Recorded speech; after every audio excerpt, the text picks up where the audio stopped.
Today, we are going to show you around one of our favorite resorts at Walt Disney World in Orlando, Florida, the Boardwalk Inn Resort. There are a lot of cool features at this resort that we want to discuss. We are starting out in front of the resort, but we aren't going to head into the lobby just yet. Instead, we are going to go down these stairs to start with what makes this resort so cool, a quarter-mile boardwalk along Crescent Lake near the back entrance to Epcot. As you stroll along the boardwalk, you pass restaurants, bars, entertainment venues, and shops. There's a ton of stuff to see and do here.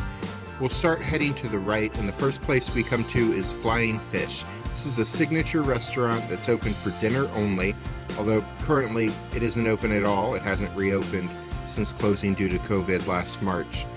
In addition to a lot of seafood options, they also have steak and chicken options too. Entrees average between $35 and $55 in price. TripAdvisor has them at 4.5 stars out of 5. Next up is a bar called Abracadabra that used to be a popular spot for magicians and their assistants to hang out after shows. But even if you don't have any tricks up your sleeve, you are welcome to check it out. We love this place. The decor on the walls is all themed to magic acts of a time gone by.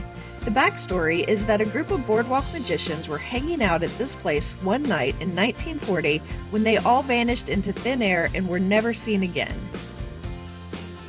This is not a very large bar, but there's so much to look at on the walls that you could spend a bit of time in there. Jack and I split 3 drinks. The first was the Conjurita. The ingredients were tequila, Cointreau, simple syrup, and lime juice. There was a trick to this one. They bring it over and it is a deep purple drink, and they have you take a straw and say a magic word, and then they add another ingredient and it changes to a pinkish purple. It probably had more to do with chemistry than magic, but it was some cool showmanship. The next drink we tasted was Whodunit's Punch, which contained spiced rum, orange juice, pineapple juice, and coconut. And lastly, we tasted a seashore sweet containing absolute citron, lemonade, and cotton candy. That was Jack's favorite. It was really sweet. My favorite was probably the Whodunit's Punch. The atmosphere and theming at this place is really a lot of fun. Continuing down the boardwalk, you next come to Pretoria Alforno, an Italian restaurant. It's open for breakfast and dinner. Entrees here are between $25 and $40. We haven't eaten at this one, but we have eaten several times at Boardwalk Pizza Window, which shares the same space. This is an outdoor eating area where you can get personal-sized pizzas, salads, and cannoli, which is what we ordered on our most recent trip. According to online reviews, the food in Pretoria Alforno is much better than the Pizza Window food, and you won't have to worry about birds surrounding you trying to get your crumbs like we did sitting outside. But the Pizza Window food is average, quick service quality food that is an inexpensive option. We continue down the boardwalk and there's a margarita stand, and across from that is Boardwalk Bakery. This is a bakery we like that serves sandwiches, pastries, and baked desserts throughout the day. These are more quick service options that are located near outdoor seating. If you're staying at this resort, you could just take it up to your room, but you don't need to be staying here to walk along the boardwalk and enjoy the restaurants and shops that the resort has to offer. There's another quick service stand that sells chicken fingers and fries.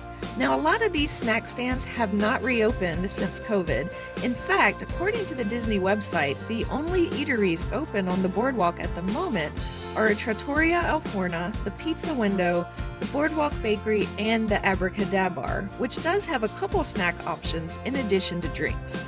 All the other restaurants should open in the future as crowds increased post-pandemic. At least we hope. Next on our walk is the ESPN Club, a sports bar with 100 video monitors, including some in the bathroom where there are TVs over the stalls. This place has typical sports bar food with entrees ranging in price from about $15 to $25. So that's it for one side of the boardwalk, but you can keep walking around the whole rest of the lake. There is a walking trail all the way around. You pass the back entrance to Epcot and the Skyliner station. You then pass the Beach Club and Yacht Club resorts, which share the most awesome Disney World resort pool. It's a huge sand bottom pool with a lazy river and a giant pirate ship water slide. There's also a pier you walk down nearby these resorts towards a pretend lighthouse, and this pier also serves as their stop for the friendship boats, which take you across the lake to Epcot if you don't want to walk all the way around. Then once you pass these other resorts, you end up again on the other side of the lake back at the Boardwalk Resort. It's probably about a mile walk all the way around the lake, could be a little bit more. They do rent Surrey bikes if you don't want to walk the whole distance. This side of the boardwalk starts with a couple of entertainment options. The first is the Atlantic Dance Hall. This is currently closed due to COVID, but it's a dance club for guests aged 21 and over, and there is no cover. It's free to get in and dance to hits from the 80s, 90s, and today. But the times we've peeked in there really wasn't much of a crowd in there dancing. The other entertainment venue at this end of the boardwalk is one that we absolutely love, but it is also currently closed due to COVID, and that is Jelly Rolls. It's a dueling piano bar. We have a video planned to show you what Jelly Rolls is like, but we've been trying to wait until it was ready to reopen, and we're still waiting. This place is a lot of fun, and we have spent many late night hours here. It's a piano bar for guests 21 and up. We have a lot to say about it, but as mentioned, that is coming in a future video. Be sure to subscribe to our channel and click the notification bell to find out when we post that and other upcoming Disney and non-Disney related travel videos. You walk past Jelly Rolls and you pass some of the resort room balconies. The outside of the building has been themed to look like it fits in along a coastal boardwalk area. As you walk down the boardwalk, you can often find some street performers entertaining crowds during the nights and weekends when there's not a pandemic. You'll also pass midway games along the walk as well.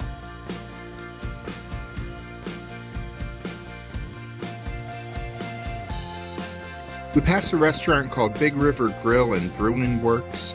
We have eaten here in the past. This place is a microbrewery and a restaurant that serves pub food favorites. They've got burgers, sandwiches, ribs, meatloaf. Entrees here are between $15 and $25. This is a solid, if not spectacular, eatery that you won't need reservations to get into. And that brings us to what appears to be a row of shops, but if you enter any of the doors, you'll see it's really just one long shop. It serves as a resort gift shop, so they have snacks you can take up to your room, as well as any toiletries you may need to restock while you're there. But then there are all the normal souvenirs, both Boardwalk Resort specific items, as well as general Disney World merchandise, including mini ears, trading pins, clothing, and toys. After this general store is an art gallery where you can purchase Disney-related art. It was closed on our recent trip, or I'm not sure if it's still closed. They do have some great Disney art in here, but it is quite expensive. And now that we've made it all the way around the lake and down both sides of the boardwalk, let's go inside. This resort is themed to look like an early 1900s Atlantic City boardwalk resort. Here is a tour of the lobby, which features miniatures of amusement rides that were popular at boardwalk resorts of the past. As we publish this in early 2021, the Boardwalk Inn is currently closed, as are many Disney hotels due to the pandemic, but the Boardwalk Villas are open. Like many Disney World resorts, about half of the Boardwalk's grounds are dedicated to the hotel, known as Boardwalk Inn. The other half is dedicated to Disney Vacation Club. That is Disney's version of a timeshare. But you don't have to be a DVC member to rent a villa. Any villas not being used for DVC members are open to be rented by the general public.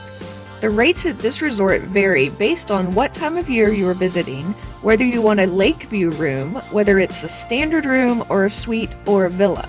The lowest advertised price we could find for 2021 was around $550 for a standard room without a water view in the off-season. The rates go all the way up to over $1,400 during peak season for a 3-bedroom villa. Yeah, but remember, you don't have to actually stay at this resort to visit it and enjoy the boardwalk. You can take the Skyliner or a bus to the area from elsewhere on property. You can even drive here yourself as long as there is parking available. The only thing you can't enjoy if you aren't staying at this resort are the recreation amenities that are reserved only for hotel guests, like the fitness center or the pools. This resort does have 2 outdoor pools for guests staying at the resort. One is a quiet pool with a hot tub. The other is a fun amusement park themed pool with a water slide that's built to look like a roller coaster. That water slide was being refurbished while we were there recently, but here's a picture from the website showing what it looks like. So that's it for our tour of the Boardwalk Inn and Villas Resort. If you've ever visited the Boardwalk before, leave us a message below in the comments. Tell us what you liked or didn't like about it. And if you enjoyed this video, please do click the thumbs up button. We really appreciate your support. I'm Alice. And I'm Jack. And we'll see you the next time we're traveling through.